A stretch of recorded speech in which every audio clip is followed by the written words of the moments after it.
Liza Soberano, jowa ang CEO ng Careless, na si Jeffrey O. Paano na Lizken fans?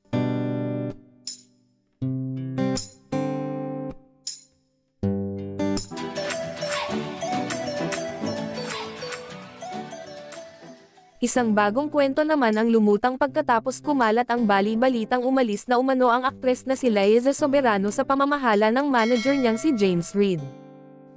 Usap-usapan ngayon ang balitang boyfriend na ng aktres na si Liza Soberano ang CEO ng music label na Careless, na si Jeffrey O. Matatandaan na nauna nang kumalat ang chikang umalis na umano ang aktres na si Liza Soberano sa pamamahala ng manager niyang si James Reid. Sa latest episode ng Showbiz Updates, inisplok ng co-host ni Showbiz Insider OG Diaz na si Tita Jegs ang nasagap niyang chika tungkol umano kay Liza. May nabalitaan din ako, na maiintindihan mo raw si Liza kung bakit siya kumampi kay Jeffrey O. Kasi nga ang balita magjowa raw sila, saad ni Tita Jegs. Matagal bago nakasagot si OG sa sinabi ni Tita Jegs sa hinggil sa dati niyang alaga. Pero ayon sa kanya, nabalitaan din niya raw ang tungkol dito. Alam mo, di ko alam, sabi ni OG. Kasi yan din naman ang balita ko. Kasi wala namang problema kung pareho naman silang single, di ba? Paano na yung mga Lizken fans? Sundot naman ni Mama Loy.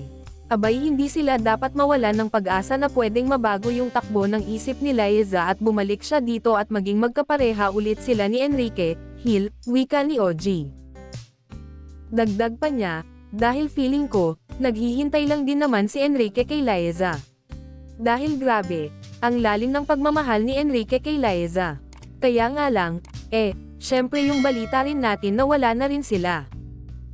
Matatanda ang Careless, ay parehong pinamamahalaan ni na James at Jeffrey. Pero ayon kay OG, hindi na raw magka-partner ang dalawa.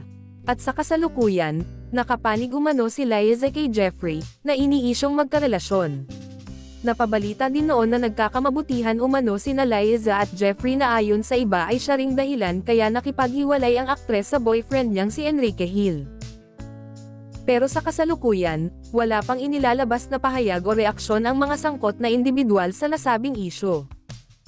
Hoping pa rin ang mga Lizken fans na sanay magkabalikan ang dalawa.